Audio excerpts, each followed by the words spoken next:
Second to the last panel of the day focuses on fan activations and fan experiences during major events. Mr. James White, Chief Partnership Officer of V Circle, will be our moderator. The panel will feature, as I mentioned, Ms. Erica D, Mr. Scott Moran, and Mr. Javier Lopez Sanschulvi, as well as Ms. Gladys Chan, who will all bring a wealth of experience in major sporting events.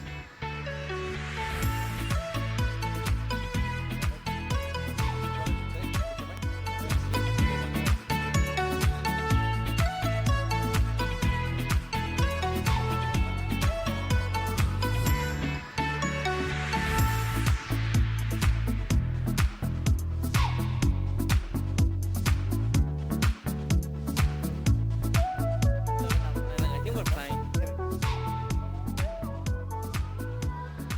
Hello, everybody. Are you ready to talk about sponsorship activation, engagement? After all, the reason why sponsors commercially sponsor events, clubs, leagues, associations is to sell products and services to the fans. That's the commercial reason. So how do you get to those fans as a sponsor? You have to activate, you have to engage. That's the way you get that direct relationship. So today we're going to talk a little bit more about how these esteemed colleagues here are able to do that. And I'll stick with you, Erica. Ladies first, since we were already talking about the FIBA World Cup.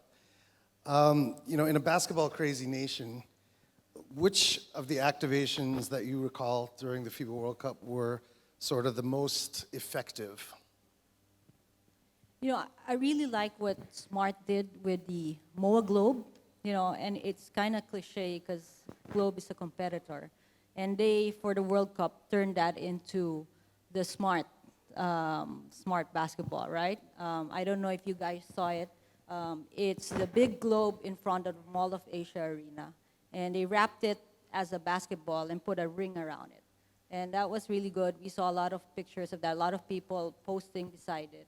And it was really fun to see.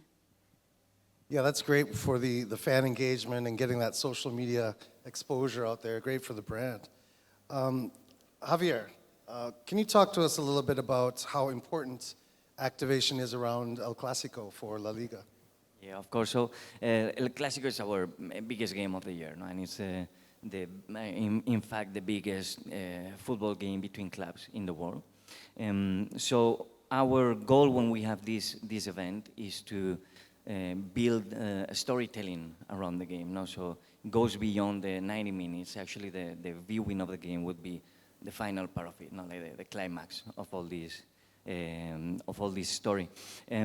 So to give you some example, we do this via a lot of actions the days before, and we try to adapt as much as possible to each market. No? So to give you some examples and numbers, starting with the whole picture at a global level, we launched 92 activations. If we look into Asia, we had 20 activations in 10 different countries, and very good examples about this storytelling I was mentioning. For example, we've seen friendly games involving fans and influencers or even media. We have competitions, tournaments. We've seen meet and greets with our La Liga ambassadors, which are former players of our league. Even crossovers with other sports, and of course a lot of digital actions to build that hype. And if we look into the Philippines, here we did focus more on that final piece, on the actual viewing. So we launched a watch party with over 200 people in a sports bar in Makati, and we partner with our sponsors to also add some raffles, surprises, some games to make the football night even more fun for them. Awesome, and El Clasico happens twice a season, right? It happens twice a season, so usually what we try to do is that one of the games is gonna be on early time in Spain, so that's gonna fit very well the time zone here in Asia, and we were lucky with this one, so we were able to activate more. But in those scenarios where it is in the evening or at night in Spain, and of course it's a very difficult time here, that's where it comes to play all this very creative approach, to be very active, try to be hyperactive with all different actions that even if viewing the game is complicated, we still do a lot of things around the match. Interesting, interesting. Scott, let me bring you back in. You've been a busy man today. I hope you've been drinking a lot of water. Talk to us a little bit about FIFA's fan experiences that they ran in New Zealand around the World Cup. I understand the organizing committee wasn't the one sort of behind it, but obviously FIFA came in and did some really good things. And what did you kind of observe from what they did, and what was the response from the crowd? Yeah, well, on the ground, they were very, very active in it, and I mean, I think you would have seen a lot of them, and of course, Visa was mentioned before in terms of the way that fans had to engage, and there was only one channel in some of those instances. In the hospitality area, Tattinger became its own brand in itself in New Zealand, actually, just because of the way they engaged with the local the hospitality clients. And Adidas and some of the other larger sponsors undertook some quite significant sponsorships and activations on the ground. So and they had a big cut through, and particularly with the numbers that I mentioned before that were attending, these were new fans to football, a lot of them, and often exposed to those brands for the first time. I bet it was sort of a big festival feeling, and for New Zealanders who weren't familiar with football, it's a great opportunity to learn about things. So that's a great chance for fans to actually come and engage in these activations from the brands and also learn about the sport. So it probably helped push things forward from a football perspective in New Zealand. Yeah, and it's exactly like I said before, with upping everybody's game in terms of the stadiums, also local sponsors realised that what a true activation was in what is a relatively immature market in terms of the numbers because of our population size.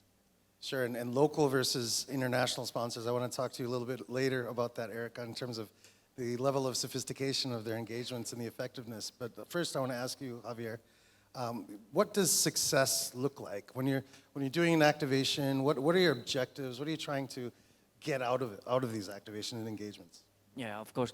Well, there's a starting point here, which is, let's say, more measurable. We're talking about attendance, no? Of these events or activations. We can look at exposure in media, and of course, we can look as well as the involvement of our sponsors or local institutions and other stakeholders. No, that's a very important part. But maybe even more important for us is, having the opportunity to gather millions of fans and followers across 5 continents and over 40 countries in a time where there are countless entertainment options, right? Because we don't only compete with other football leagues or other sports, but we're even competing with Netflix here, and just having the chance of putting all these people together and see how excited they are, how much they enjoy the game live, that's for us the big success, really. So when you're expending time and energy and money on these activations, it's important to have measurable sort of objectives that you can, after the activation happens, you can go back and see whether or not it was successful. Yeah? Absolutely, but it is true that the KPIs are going to be always there, but the sports, football and overall the sports are very emotional, so that other part of seeing the end result is also very important for us. Scott, running an organization in New Zealand where the national team rarely, if ever, plays in the country, what are the challenges of activating when you don't have a team in the country to activate with? Yeah, it's a good question. It is a real challenge, as many of you may know. There needs to be there's a maximum travel time between international games, which makes it very difficult. It does mean in New Zealand the only teams we can host are either teams that are happy to play 1 game per window, or play in New Zealand and Australia, or 2 games against us. So quite hard and expensive to get teams to come to New Zealand. So most of our professional players are offshore, men's and women, and so most of our windows are in Europe. And so that makes it difficult for us to actually have those heroes and to activate locally. It does mean that our emphasis needs to be on our internal database and our football family that we have.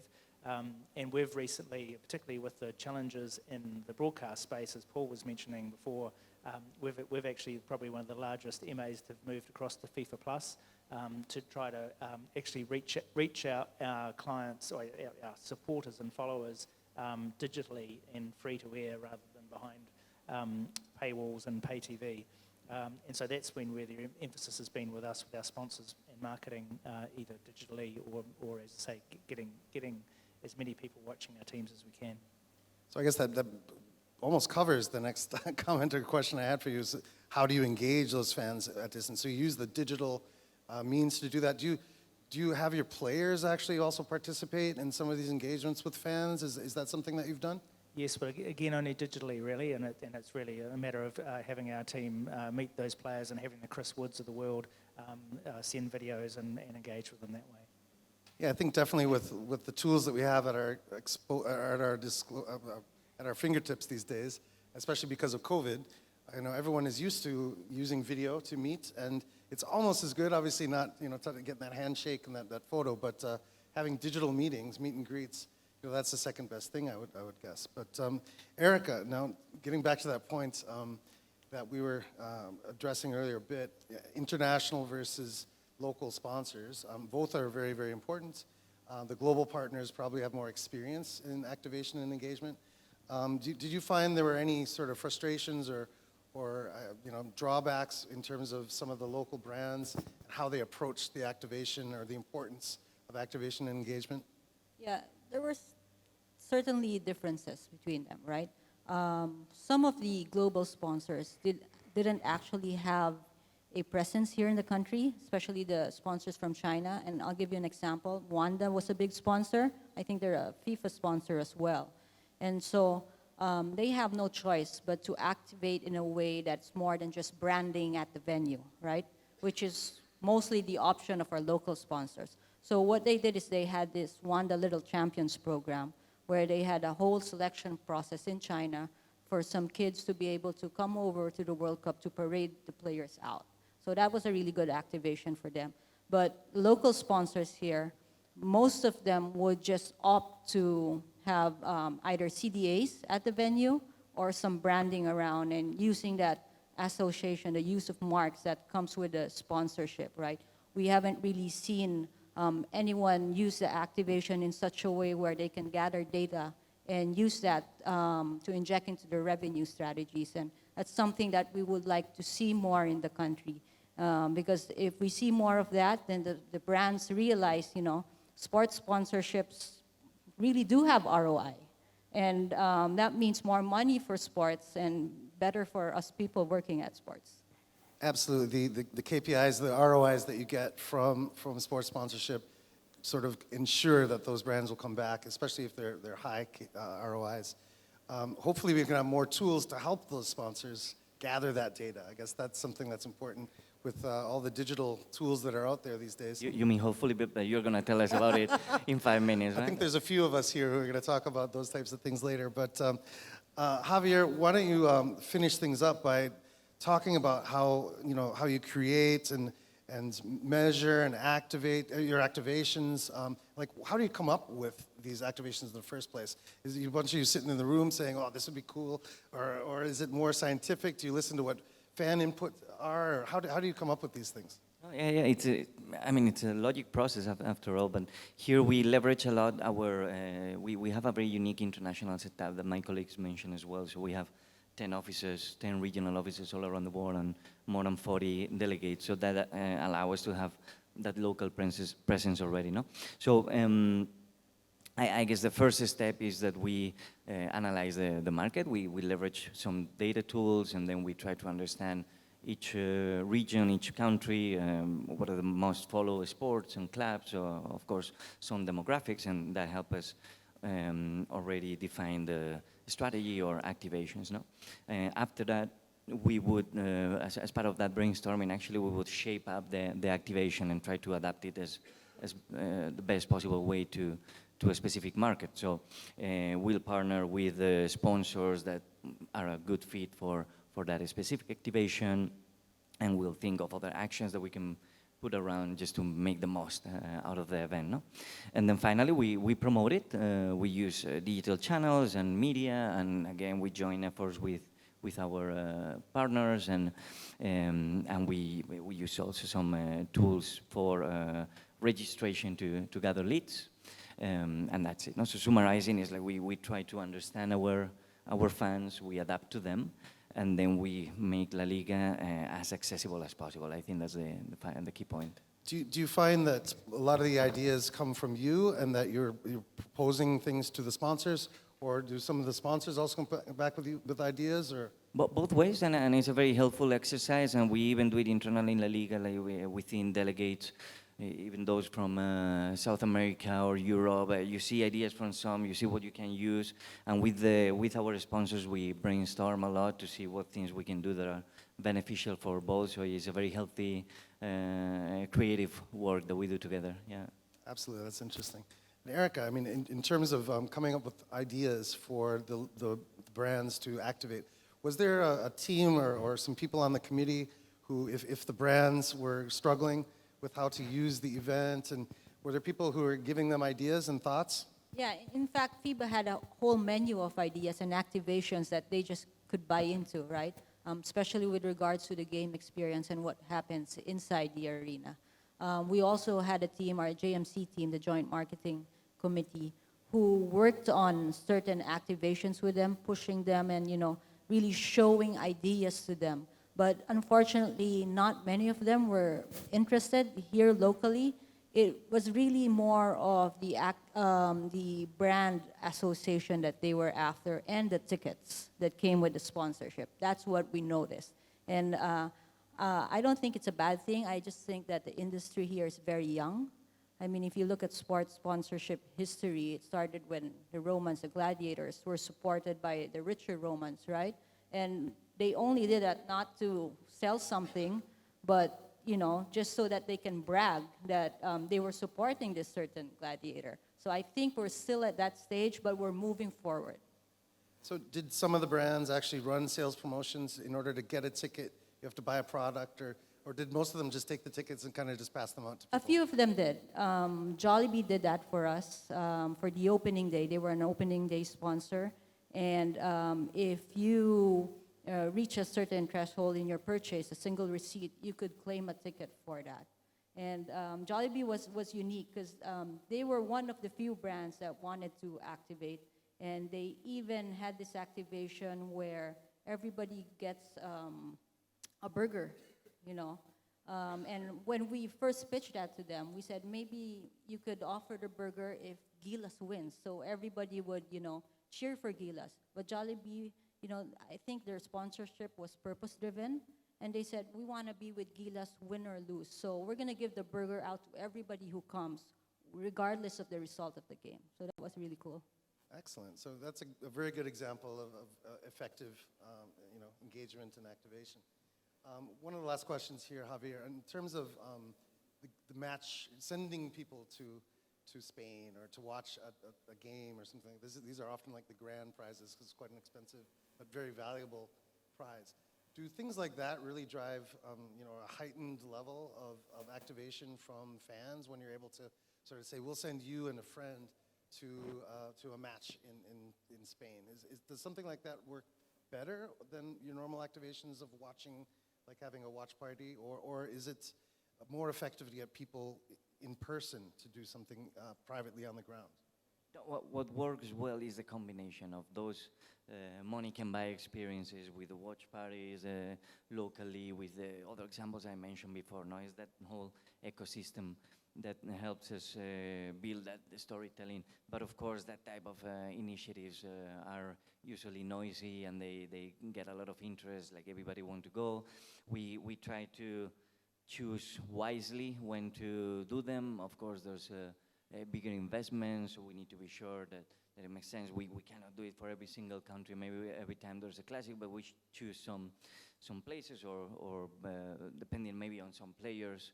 If some countries have local players in the game, that might even create more engagement. And once we do it, that's an amazing experience for the winners, no? And it also generates a lot of content that long term actually help us build more engagement. So it's a very good initiative as well, yeah.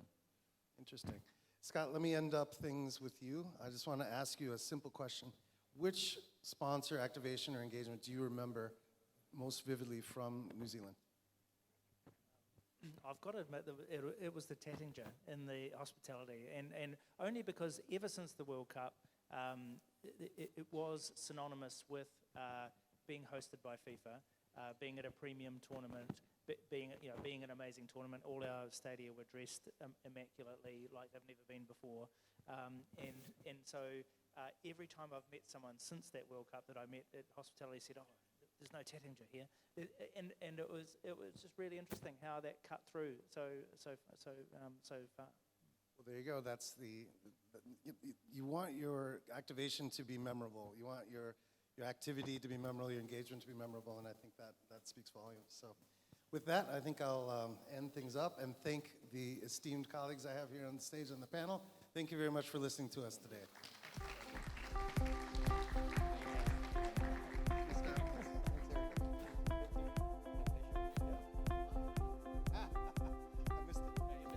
You missed the card by a minute. Thank you very much, James. Ladies and gentlemen, thank you very much for joining us here.